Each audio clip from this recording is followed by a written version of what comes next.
저는 제가 한 몇십 년 동안 가는 산이 있어요. 이제 등산하러 가는 산도 있고, 제가 이제 생각도 하고 이렇게 자기를 돌아보는 시간을 갖는 그 기도원도 있는데, 그 중에 제가 몇십 년 동안 가는 기도원이 있습니다. 그 이제 아주 백두대간 한복판에 있어요. 정말 좋은 곳이에요. 늘 가는 곳이지만 하여튼 갈 때마다 새롭습니다. 근데 이제 그 기도원에는 이렇게 계곡이 이렇게 이제 산이 이렇게 있으면 계곡이 이렇게 있고, 이 계곡 사이로 이제 기도원 건물들이 이렇게 있고 숙소가 있어요.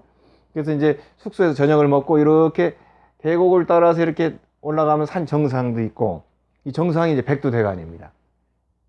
그래서 이렇게 이제 식사를 하고 산책을 하고 그런 걸 많이 하는데, 산책하는 시간이 제일 좋죠. 근데 이제 어느 날 정말로 제가 평생 처음 본 장면, 물론 앞으로도 볼 수 있으려면 있겠지만은 그날 처음으로 정말로 의미 있는 장면을 제가 보게 됐어요. 그게 뭐냐면은 이렇게 이제 계곡에, 산의 계곡은 주로 바위잖아요. 바위로 이렇게 이제 뭐 이렇게 바위가 있고, 바위 사이로 계곡물이 흐르지 않습니까? 물이 이만큼 흐른다 치면은 이 양쪽은 다 바위잖아요, 바위. 근데 바위가 울퉁불퉁 움푹 패여 있죠. 근데 어느 날 물이 이렇게 이제 흐르는데 한 1m 정도, 1m 정도 간격밖에 안 되는, 그 거리밖에 안 되는 움푹 파인데, 거기 물고기 한 마리가 있는 거예요. 여기에 물고기 한 마리가 다 이렇게 있는 거예요. 근데 이런 게 계곡 같은 데 가능합니다. 그 사실은 보통 보면 물이 막 비가 와가지고 막 흐르다가 물이 급격하게 줄어들면 그 물고기들이 어리석어요. 이 바위에 막 그냥 널려버리는 경우가 많아요. 저도 옛날에 그런 거 보고 고기 많이 잡은 적이 있는데, 그냥 바위에 있어요. 물이 줄으니까 이렇게 주워 담아도 돼. 심지어는 이렇게 뭐 이런 데 풀 있죠. 물 주변에 있는 풀 사이에 물고기가 걸려가지고 그냥 거기서 말라 죽는 수도 있습니다. 참 이해가 안 가는데 물이 갑자기 줄면 그렇게 되는 것 같아요. 그래 이제 여기도 마찬가지로 물이 갑자기 줄면서 물고기가 바위에 고립이 되는데, 이 바위가 움푹 패이니까 물이 있는 거예요. 그 물 사이에서 얘가 이제 버티고 있는데, 이 물고기의 몸을 보니까 이제 물고기가 이렇게 꼬랑지가 있으면은 이 물고기의 몸에 막 몸이 터지는 것 같은 거 있잖아요. 이렇게 막 하얗게 터질랑 말랑하는 그런 게 온몸이 이제 터질랑 말랑하는 그런 막 그 뭡니까?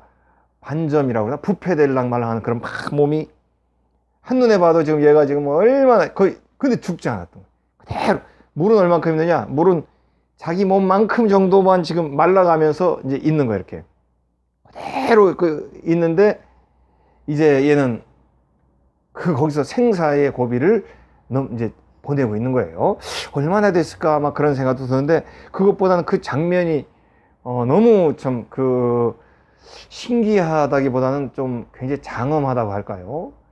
정말로 사실 이거 뭐 새가 와가지고 콕 쪼아 먹으면 끝이잖아요. 물고기 한 마리라는 게 아무것도 아니잖아요. 콕 쪼아서 꼭 삼켜버리면 꼴꼴꼴 넘어가는 물고기인데, 얘는 지금 이 좁은 공간에서 지금 생과 사를 지금 사투하고 있어요.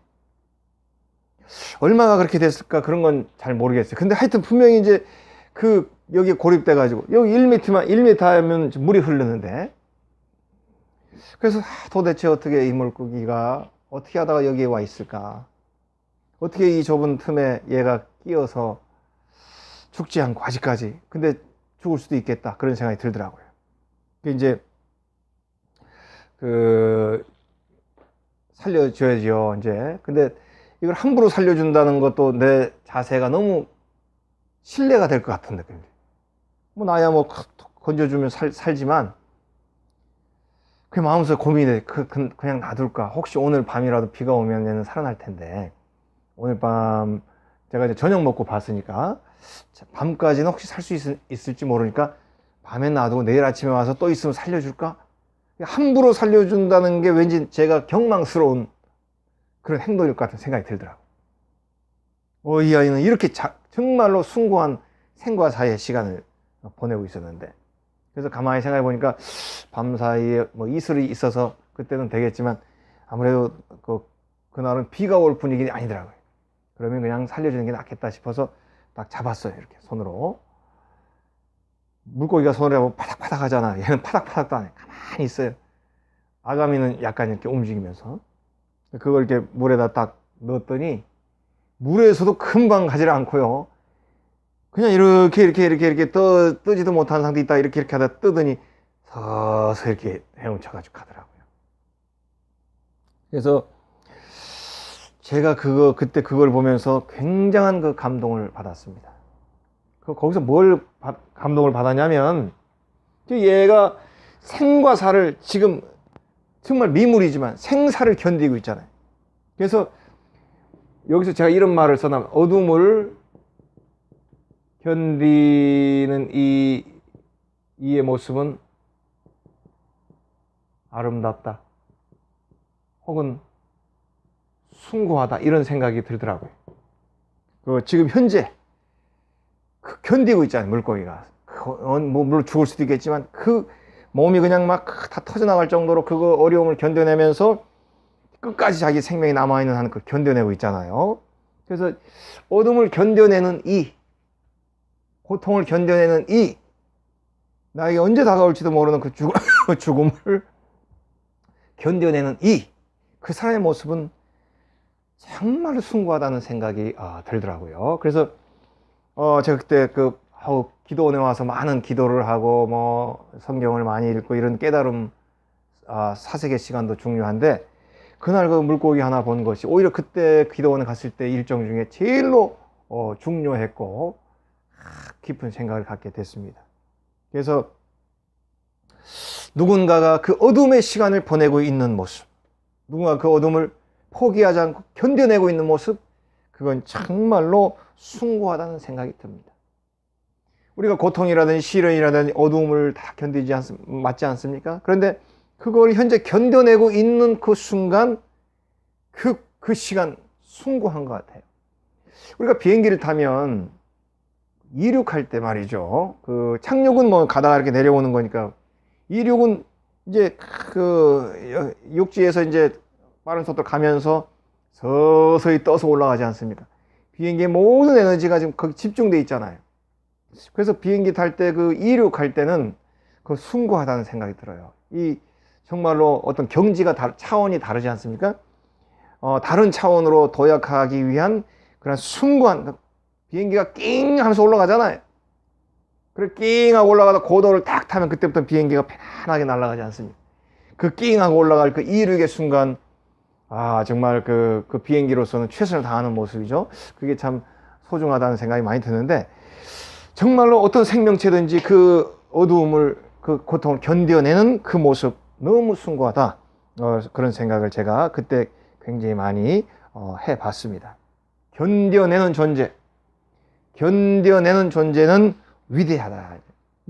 어떤 견뎌냄이든지 크고 위대한 걸 견뎌내기도 하고 작은 걸 견뎌내기도 하지만, 작은 거 하나라도 내가 지금 견뎌내고 참아낸다는 것은 정말로 숭고한 일이라 그런 생각이 들어봅니다. 그래서 한 가지라도 견뎌내면 그 마음이 바뀌는 거예요. 그래서 우리가 아이들 수련회 데리고 가거나 또는 젊은 사람들도 마찬가지로 어떤 프로그램 할 때 약간의 어려움을 견뎌내게 하지 않습니까? 그러면 그 견뎌내는 순간에 그 정신은 더 강해지고 성취감이 굉장히 높아지고, 그리고 내 자신 스스로가 굉장히 그런 프로그램을 하고 나면, 뭔가를 견뎌내고 나면 변하게 됩니다. 그래서 저는 이제 특별히 이렇게 얘기하고 싶어요. 이번 강좌와 연결돼서 어둠의 시간이라든지 고통의 시간이라든지, 혹은 내 정신이나 육체가 약해져서 우리가 넘어져야 되고 포기해야 될 그런 위기의 어려움이 있지 않습니까? 그때 그것을 견뎌내야 할 때, 그것을 견디는 그 모습은 가장 아름다운 것이고, 그것을 견뎌내야 할 때 기대하기를 저는 강조하고 싶은 겁니다. 기대. 그런 어려움, 이 물고기는 과연 무엇을 기대했을까요? 아마 그런 기대는 하지 못했을 수도 있습니다. 아마 미물이니까. 그렇지만 하여튼 그 남아있는 순간만큼은 견디는 거죠. 그러다 혹시 비가 올 수도 있고요, 무슨 일이 일어날 수도 있잖아요. 만약 오늘 저녁에 비가 온다면 오늘까지 살아있으면 살 수도 있는 거잖아요.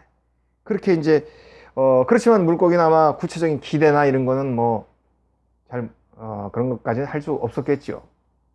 저는 우리가 어두움이나 어려움, 이런 그 힘든 기간을 통과할 때에 우리에게 힘을 제공해 줄 수 있는 것이 바로 기대가 아닌가. 저는 그거를 이번에 좀 얘기해 보고 싶습니다. 제가 이전에 훈련할 때 천리행군이라는 거를 몇 번 해보았습니다. 이거는 이제 뭐 굉장히 힘든 훈련이고 또 의미가 많이 남는 훈련이에요. 그래서 이거는 이제 400km를 이제 6일 정도 만에 이제 걷는 거거든요. 하루에 60km에서 70km를 걷습니다. 근데 뭐 걷는 게 중요한 게 아니고 걷고 뭐 밥을 해 먹고 설거지 하는 거 다 이제 우리가 해야 되는 거예요. 그러니까 그렇게 하고 잠도 자야 되고 그러면은 하루에 한 60km, 70km, 75km까지 걸어봤는데 이제 그렇게 걸으려면 하루에 4시간, 5시간 자야 됩니다. 밥도 해 먹고 설거지도 해야 되니까. 그러니까 졸리기도 하고 참 온몸이 이제 뭐 어마어마하게 뭐 힘이 들죠. 그때는 정말 유치원생이 한 두세 사람만 나한테 달려들어도 내가 힘을 못 써요.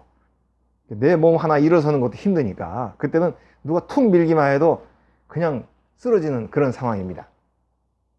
그래서 아무리 잘 걷는 사람도 한 200km 이상 넘어가면 그때부터 다 다리를 절게 돼 있어요.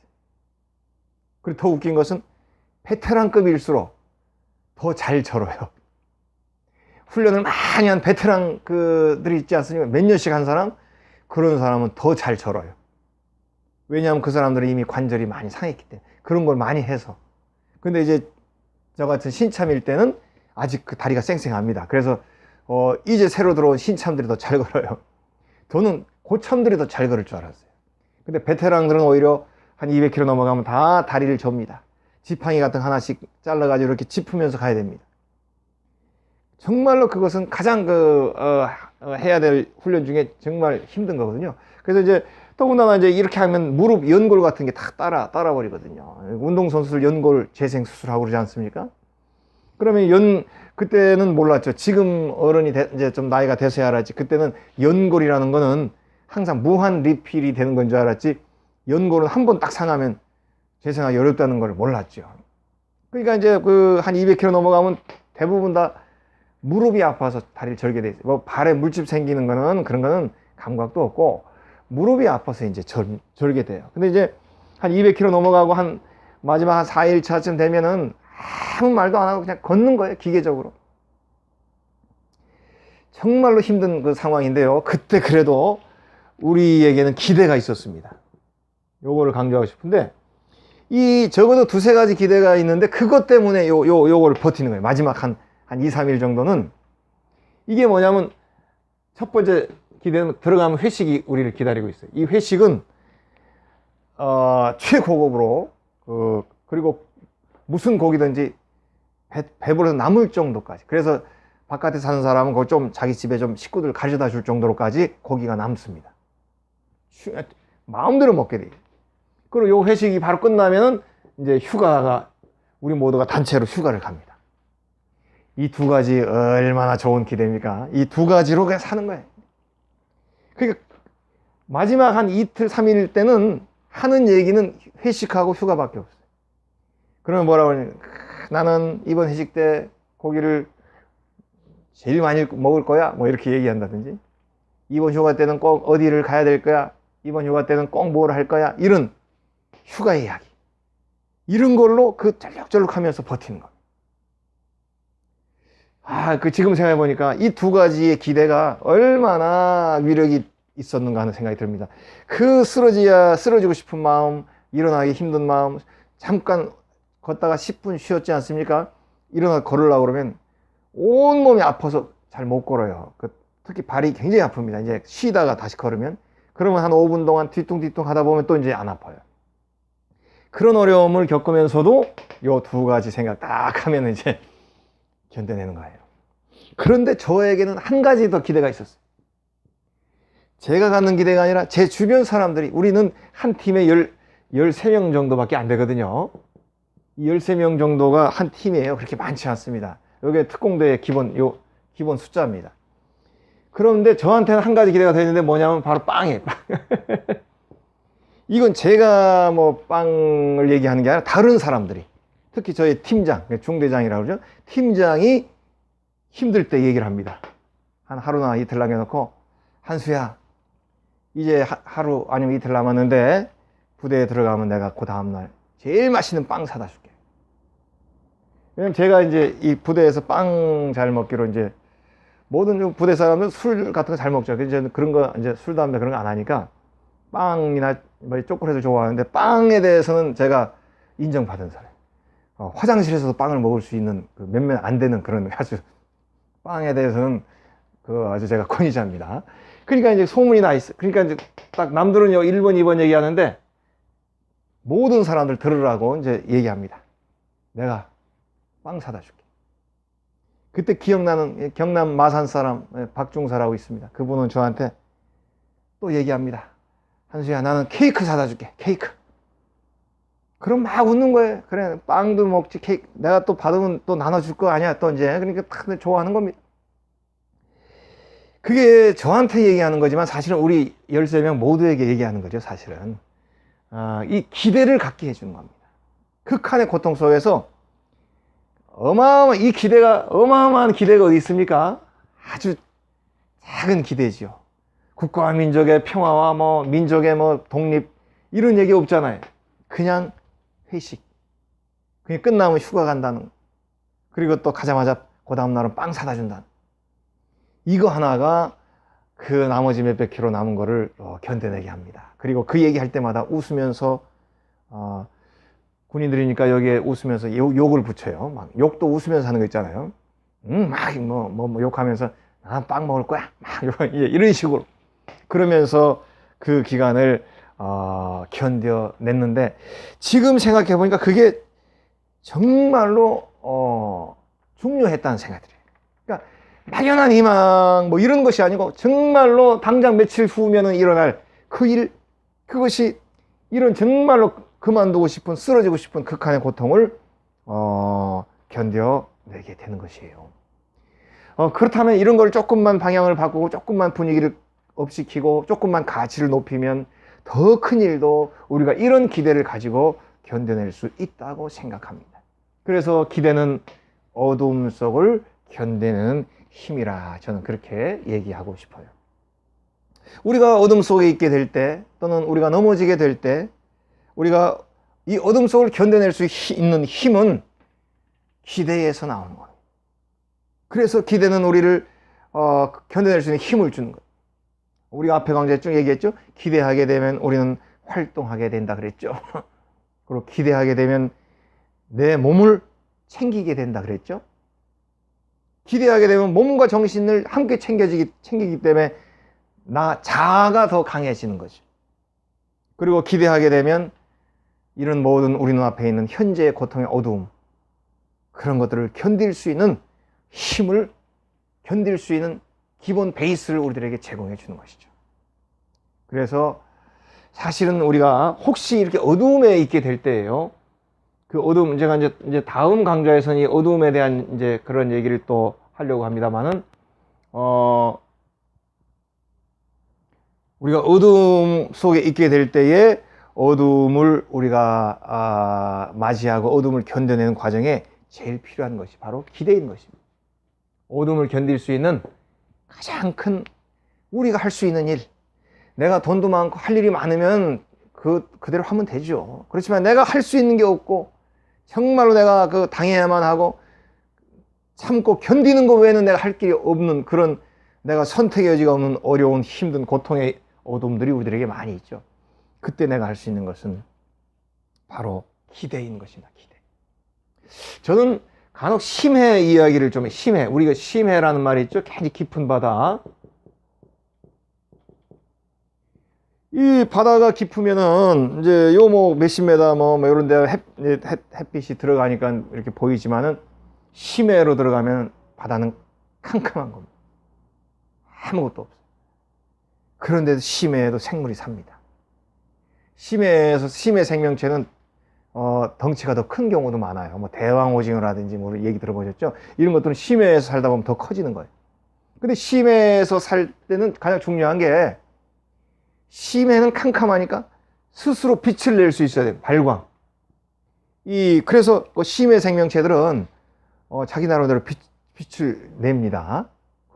어떻게 나오는지 몰라. 하여튼 자기 몸 안에서 발전기를 해가지고 빛이 나는 거죠. 얼마나 신기합니까? 우리 이거 발전기에서만 빛이 나는 게 아니에요. 그 동물의 몸에서도 그 빛이 난다니까. 그래서 이제, 왜냐하면 심해 생명체는 캄캄한 어둠 속에 사니까 그냥 어둠 속에서만 살기도 하지만 어느 정도 발광의 기능이 있는 거. 그리고 발광을 하는 거는 보니까 자기들끼리 통신 수단으로 이렇게 어디 있는 걸 알 수 있어야 되니까 자기들끼리 통신 수단으로 발광을 이제 하는 것이죠. 그거는 일종의 라이트, 우리가 랜턴 빛을 비치듯이 그런 기능이 있고, 때로는 먹이를 유인하는데 그런 데도 쓴다고 합니다. 이제 심해는 자기 빛으로 먹이를 유인해 가지고 잡아먹는다든지, 또는 이제 자기를 포식자, 자기보다 더 큰 포식자로부터 자기를 보호하는 방법 중에 하나로 그 빛을 적절하게 사용한다는 거예요. 심해가 바로 어둠 아니겠어요? 어둠은 뭡니까? 빛이 안 보이니까 어둠이죠. 작은 한 줄기 빛이라도 보이면 그때부터는 어둠이 아닌 거예요. 우리가 어려울 때도 한 줄기라도 희망이 있으면 그때부터 그거로 살면 그때부터는 어둠이 아닌 거예요. 그러나 한 줄기 희망도 안 보이는 어두운 심해에서는 자체에서 나 스스로에서 빛을 낼 수 있어야만 자체 발광이 돼야 되는. 그래서 우리의 삶의 어둠도 마찬가지라고 봅니다. 우리가 인생의 어두운, 고통의 어두운, 그 고통 속에서 내가 빛도 없는 기억 없는 그 어두움의 시간을 보내야 될 때에, 그것은 정신에 한없는 심해, 때로는 심연이라는 말까지 있어요. 더 깊은, 우리 어비스, 이런 거는 심해의 관념을 떠나서 심연입니다. 한없이 깊은 곳으로 들어가. 그래서 정말로 빛을 하고는 아예 0.01%도 안 보이는 그런 어둠에 있을 때, 그때 필요한 것은 발광인데, 그 발광은 바로 기대에서 나오는 것이다. 저는 그렇게 얘기하고 싶습니다. 그 기대가 심해 속에 있는 나를 보호해주기도 하고, 나를 안내해주기도 하고, 내가 살 수 있는 생존의 기초 베이스를 제공해 주기도 한다는 것이에요. 그래서 심해 속에서 내가 살 때는 나는 너무 어둡고 절망이지만, 그러나 내가 무언가를 발광하는 자체로 발작이 아닙니다. 자체로 빛을 내는 이 발광의 모습이 있을 때, 그것이 내가 심해를 견디게 해주는데, 그 발광의 힘은 기대에서 나올 수 있을 것이다. 저는 그거를 항상 강조를 합니다. 그래서 그 심해에서, 어두움에서, 고통에서 기대할 수 있다면, 그 기대가 우리를 견뎌내게 힘을 주고, 그리고 하나씩 둘씩 기대하는 것을 성취하다 보면 어느덧 나도 그 어두움과 심연 같은 고통에서 내가 어느 정도 나와 있다는 것을 발견하게, 어느 날 발견하게 되는 거예요. 갑자기 올라가서 발견하는 것이 아닙니다. 어느 날 내가 올라와 있음을 알게 되는 것이죠. 이것이 바로 기대의 힘이고, 바로 기대가 우리들에게 주는 그런 놀라운 강조점이라, 저는 그렇게 얘기하고 싶어요. 우리가 이제 제가 제일 좋아하는 영화 중에 우리가 배너 얘기 많이 하죠. 다른 강에서도 배너 얘기를 많이 했는데, 벤이란 말이 히브리어로는 아들이란 뜻입니다. 벤, 이런 아들, 이런 말입니다. 히브리어로 허씨 집안의, 그러니까 우리는 김씨, 박씨 이런 겁니다. 허씨 집안의 아들이다. 그런 벤허. 그래서 이 벤허의 영화에는 여러 가지 극적인 장면들이, 물론 반드시 이건 소설입니다. 이거를 자꾸 실화라고 생각하는 사람들이 소설입니다. 배너의 장면 중에 여러 가지가 있는데, 배너가 친구의 모함을 받아서, 친구의 배신 때문에 갤리선이라는 데에 이제 갤리선에 이렇게 노조는 노예로 들어가잖아요. 갤리선이라는 건 우리로 얘기하면 판옥선인 겁니다. 판옥선. 배가 이렇게 해서 배가 몇 층으로 돼 있는데, 그 층에 이제 여기 노조 넣는 사람이 따로 있는 거예요. 우리 판옥선에서는 격군이라고 부르는데, 그런데 여기에서도 수준 차이가 납니다. 배너가 갇혀있는 갤리선 노조 넣는 자리는, 노예들을 시키기 때문에, 그 노예들을 강제로 시키기 때문에 여기는 오로지 그냥 젓는 거 외에는 못해요. 그렇지만 조선시대 우리 이순신 장군의 판옥선은 다릅니다. 그 노 젓는 사람은 공무원, 같은 군인들 중에 노 젓는 보직이 있는 거죠.